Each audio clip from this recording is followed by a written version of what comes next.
This is the book. Is David here? Hold on. He'll take you out of that.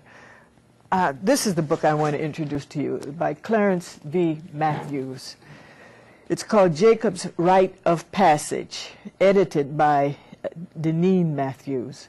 And here, if you'll get the cover of it, I think it's a very interesting cover. Two young brothers. If you would please come over and be seated. Go behind. Thank you. And we want to find out what this rite of passage is about.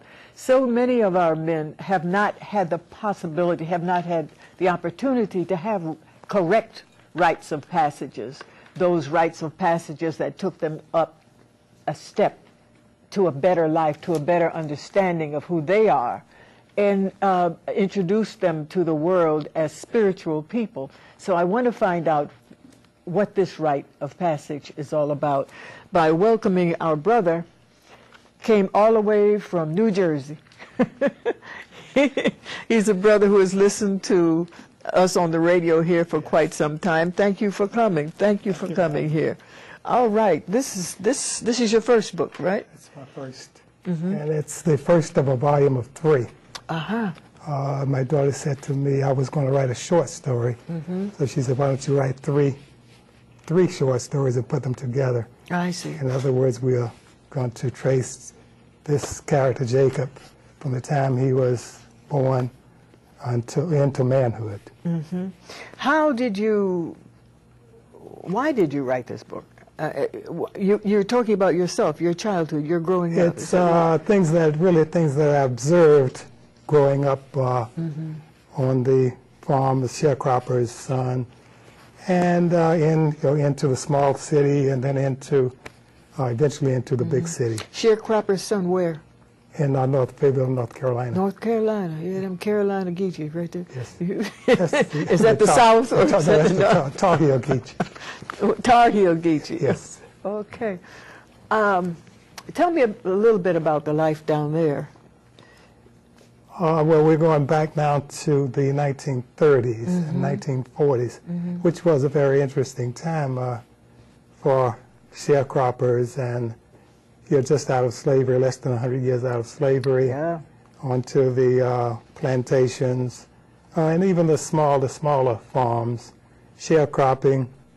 The families, the sharecropping family would do the work, and the landowners would furnish the tools, and then they had and the seeds or whatever else. Yes, and the seeds, and then they had a way of splitting the profits. It wasn't necessarily 50-50. It wasn't 50-50? Oh, no. You mean the sharecroppers did all the work? Yes. And they didn't get a 50 percentage? Not necessarily. And when my family, we were a small family, and we did get the 50-50. You got the 50? Okay. But I know a lot of other families, you had like 20 children in the families, and they were all working in the fields. Wow. And they didn't get the 50-50. What was life like at that time for you down there? Well, during that time, this is just out of the Depression, and with President Roosevelt's New Deal, it did affect the farmers in certain ways. That the farmers could get checks for not growing certain crops. For not growing? For not growing tobacco, for one. I remember that vividly, that if a family did not grow tobacco, then they would get a check each What did they want them to grow instead? Cotton, of course. Cotton? Yes. I said, who was growing the tobacco, since a lot of cigarettes were here, people were Well, you still had people who would grow tobacco, several. That's why they would give what they call a parity check for people not to grow tobacco, because they didn't want to flood the market with tobacco, and then the price of cigarettes would come down. Okay. And the price of cigarettes during that time, I think, was like 20 cents a pack. And you went to school? I know my father was from Alabama, and he spoke of going to school 3 months out of the year, and the rest of the time they had to be in the field. Okay, being the youngest in the family, I did get a chance to go to school more than the other siblings. You had the spring season, that, you know, especially the boys. And when they reached 12, 13 years old, they weren't allowed to go to school. They had to stay and work. Wow, yeah, that was part of the deal. And then in the fall, during the harvest season, they couldn't go to school. Now, during the summer, school was out anyway. So the only time they could really go to school was during the winter months. I see. Wow. And so that's how you lived. That's how you went to school? Yes. And didn't go to school. No. And then you what happened? Why did you leave the South? Well, first we left the farm and into the city. And well, when I left the South, I was I think I was 20 years old when I left the South. And did you leave running, or did you? No, I left on a train, get out, bus. No, I left on a bus. But things had gotten a little hectic for me with the job. And I think the job was paying something like 75 cents an hour, and I was working 3 days a week. And a young man, 20 years old, you needed more than 75 cents an hour, 3 days a week. So I came to Newark. What is this Jacob anticipated? What is that? That's before the birth of Jacob. It told a little about his mother, a little about the mother and the father. And the other 3 siblings. So that's what that part is about.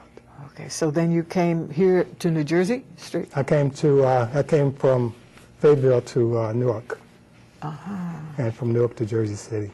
When my father was, he'd be a little older, much older than you, but he said that they were so restricted down there that certain newspapers they couldn't read publicly.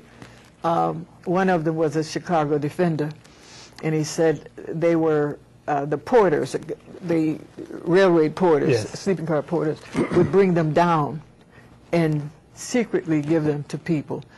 And he had one, and he said when he was on the train coming to Chicago, it was in his suitcase. And when I think he got to Philadelphia or someplace like that, he took it out and opened it up because he felt that he was out of the South. He was out of danger. It was a difficult time there, so I understand. That's why I said, did you leave running or what? Well, Fayetteville was a little more liberal than some of the other places. We were right at Fort Bragg, is right next door. I think it's like 10 miles from Fayetteville.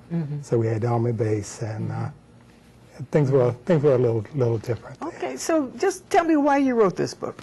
Why? I wrote the book because there is a gap, a communication gap between the older people who are my age and the younger people. And when I say the younger people, even people who were born in the 50s and the 60s. Yes. And I start telling them stories about the South, and they look at me like, you got to be out of your mind. Did this happen? Did that happen? And the ones born in the 50s and 60s, they came in at the Civil Rights Movement. That's right. And I could tell them stories before the Civil Rights Movement, and the lunch counters, and where you had to go into the back door, and that type thing. So, but there was another thing too. There's a lot more respect. I work in the school system now, and I see disrespect from little children. They don't respect anybody, don't respect themselves, or anyone else. And I'm thinking maybe I can use this book to reach out and kind of bring them some of the good things from then, so far as family and school. What were those good things from then? The good thing was that one thing you could depend on your neighbor. We didn't have much, but if what you didn't have, you could go to your neighbor for it. They would share it with. And they would share. That's the only way. I think that's the only way we could really survive is sharing. And the phrase, it takes a village to raise a child. We didn't know anything about that, but it did. But you lived it. We lived it. We did take a village. And that comes from that old way. It comes from the motherland, how you related in the motherland and here. Even down during the time of slavery, the best we could, we still helped each other. Yes, we did. And had respect as much as we could keep it. Right. And the parents, a lot of them couldn't read and write because they didn't have the opportunity to go